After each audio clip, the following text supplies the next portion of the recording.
would like to welcome our first speaker to our virtual stage. He's the Director of Operations at Bidroom, Marcin. Welcome to the stage. I will hand the floor over to you. Thank you, Christian. Hello, very nice to see you again.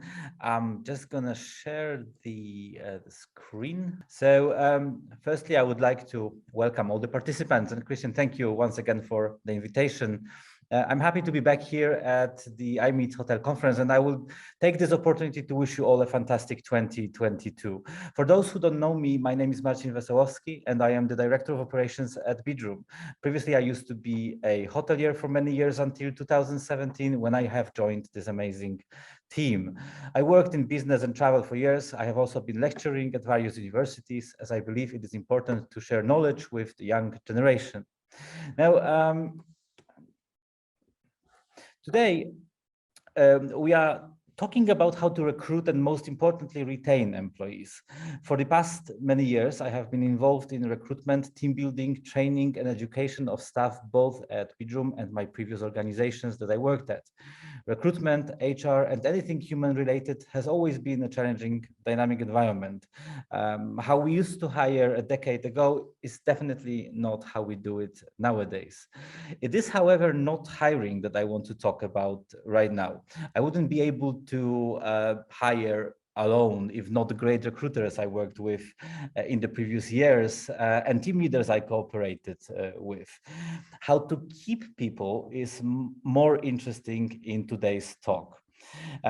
One thing that has not changed in the past years is strategy of investing into work culture, the work environment, and most importantly, in people.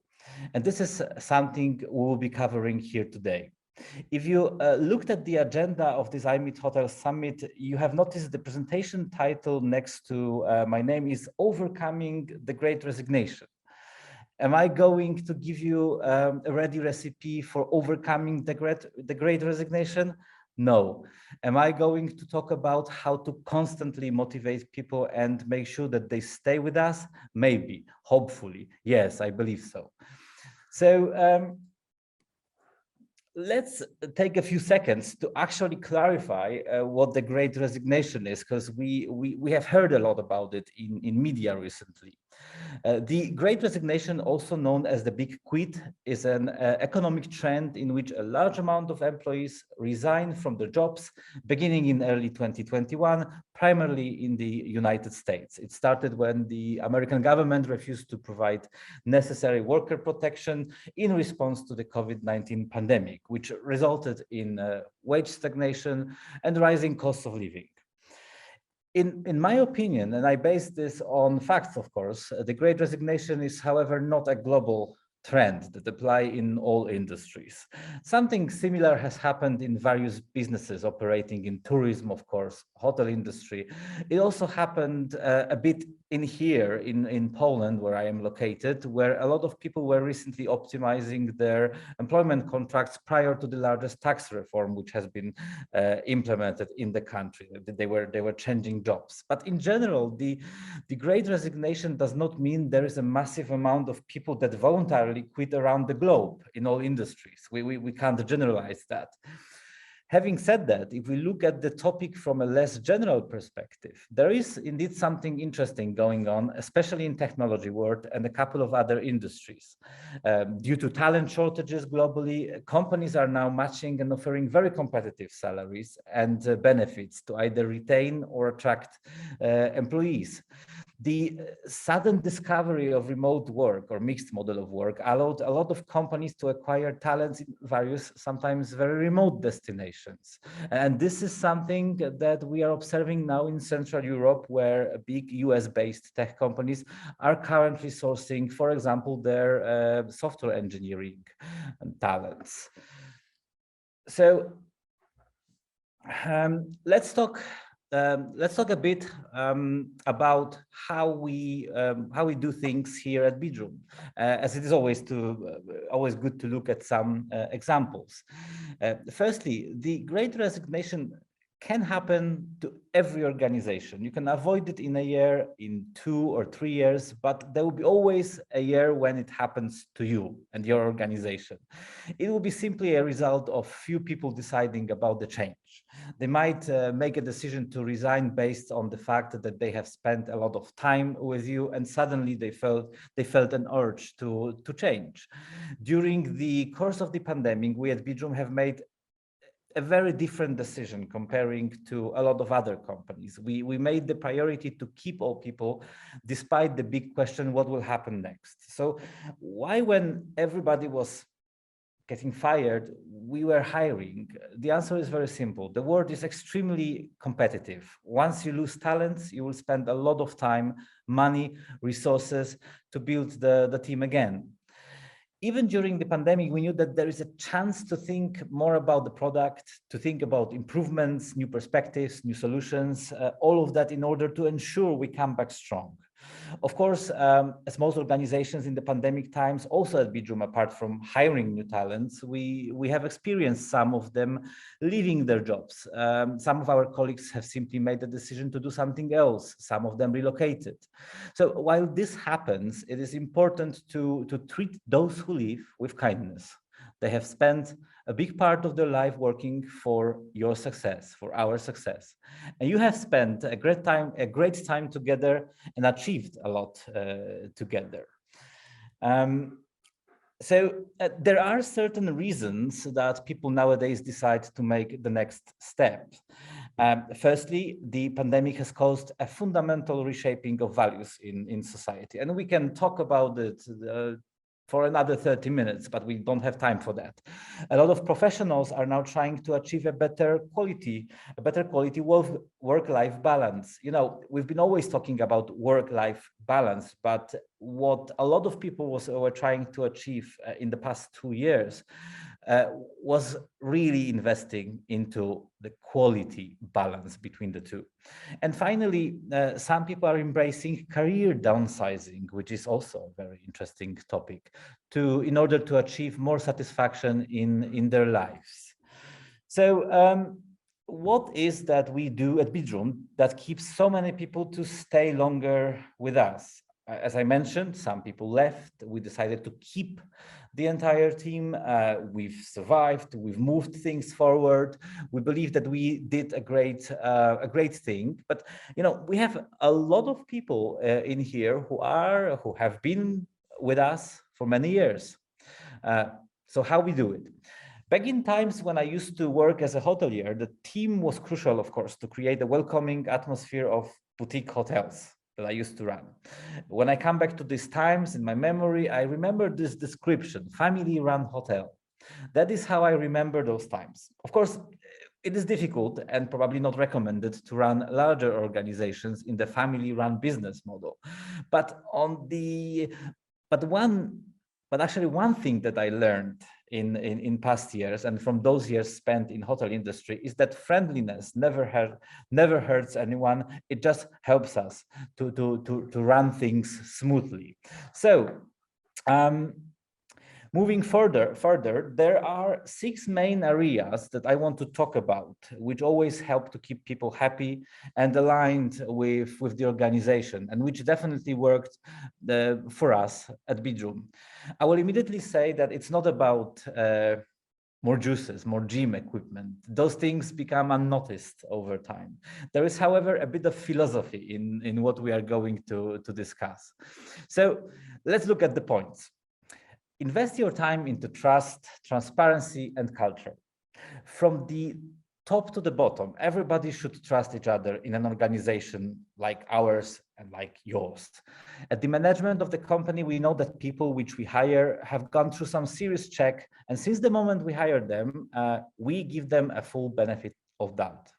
They are left with freedom to act. We ensure the mutual trust by ongoing, clear communication regarding what we do.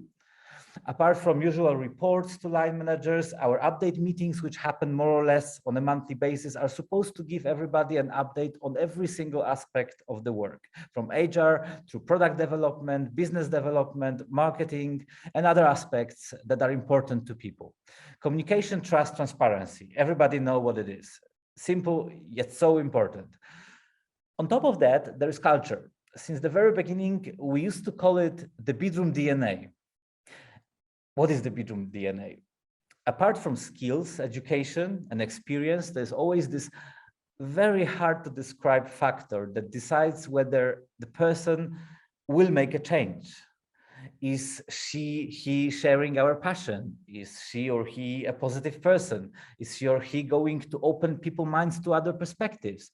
Is she or he going to have fun while working here? Those are questions which we ask ourselves each time when we hire a new staff member. There are some points in our company culture which are extremely important to us and that we would love to see among everybody that joins, and we see it among people who are working in here. Being open to the world and diversity, being tolerant, being honest and straightforward, being able to say what you think, being able to support others, being able to admit mistakes, and being a good communicator. If your company culture doesn't value communication, employees won't be able to communicate when they are stressed, overwhelmed, or when they are about to leave. Open communication improves every aspect of your life and all the levels of organization. So even when something is wrong, when being communicated, we can react and we can solve any possible issue. Now let's move on to the second point, avoid micromanagement. I think that point is sometimes underestimated and not being brought when talking about big ideas helping to keep people away from leaving. However, and I say it from my experience in the past, the micromanagement issue remains one of the things that can cause some people leave. Imagine this. You hire a highly educated professional with a lot of experience. You believe that this person will make a change. And then from day one, you look at every single detail of their work. Trust. Let's come back to this for a second. When you trust that you have made a good choice while hiring your staff, you don't have to micromanage. You meet on a regular basis, you discuss progress, you think how to improve things if needed, or you say thank you when everything is going well. At Bidroom, every person is the owner of the field that she or he manages. Everybody is an individual contributor. Every person is like an island in archipelago, which is well connected by ferries traveling all the time between the islands. So yeah, avoid micromanagement, allow people to concentrate on their work, on their field.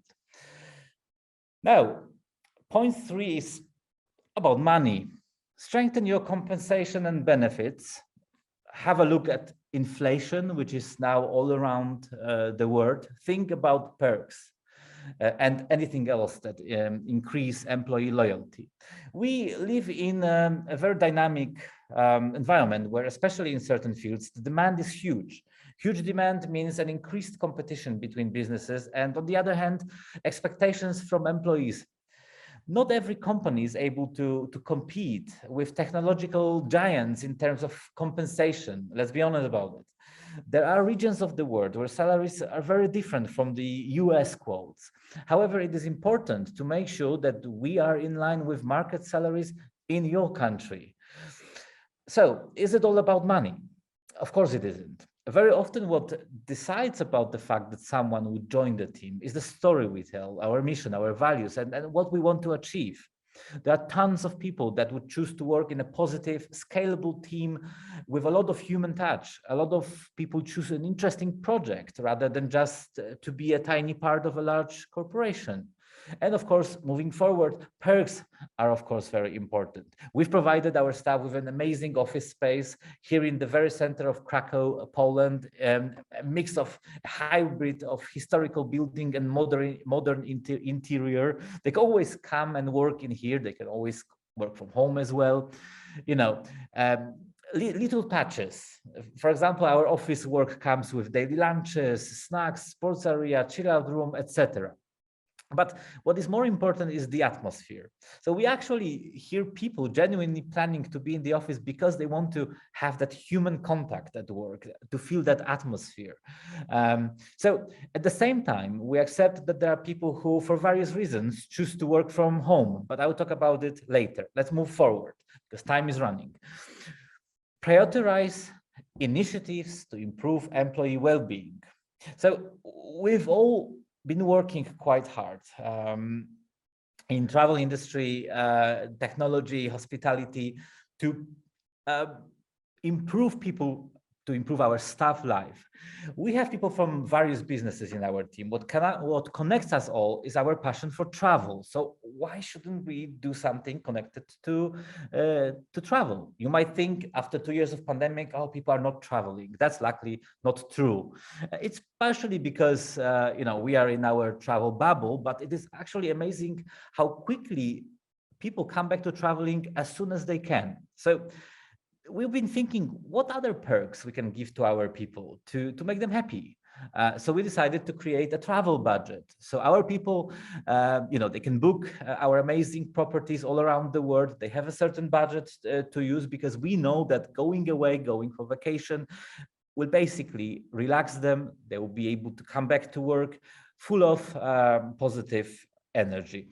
Work-life balance is extremely important for keeping our people healthy, especially in those psychologically difficult times.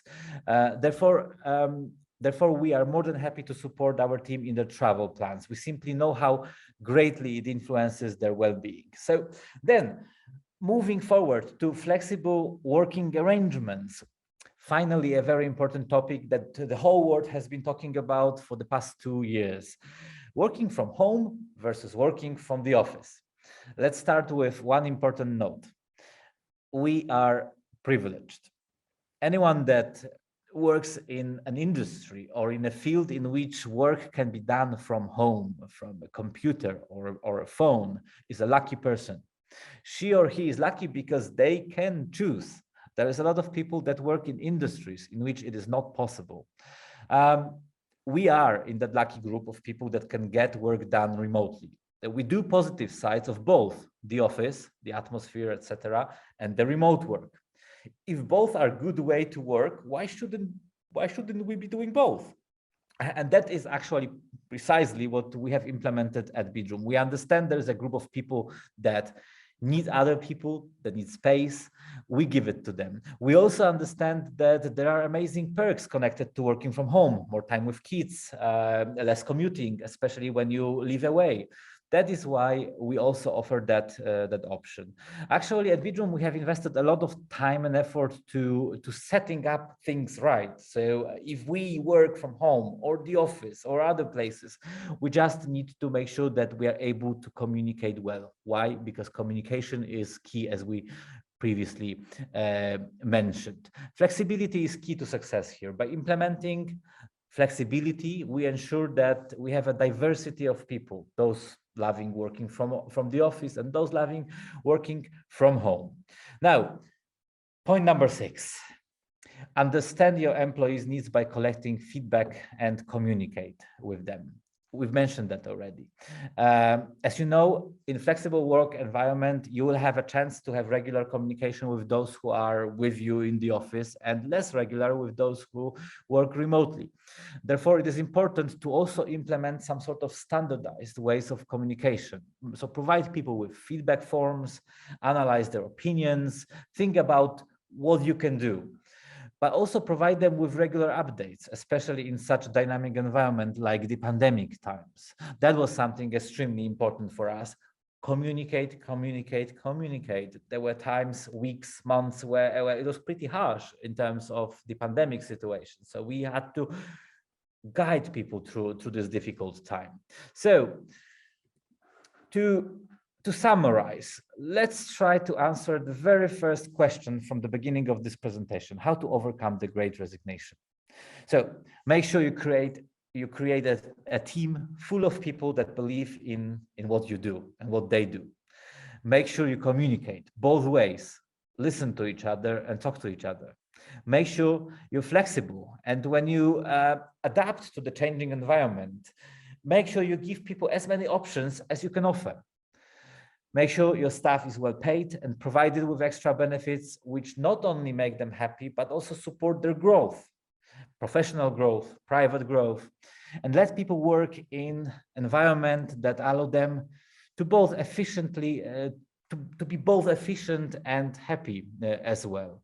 And in the back of your mind, always remember about your people well-being. Make sure they're happy, make sure they're smiling. The energy, the positive energy will come back to you. Thank you very much. Brilliant presentation. Thank you so much.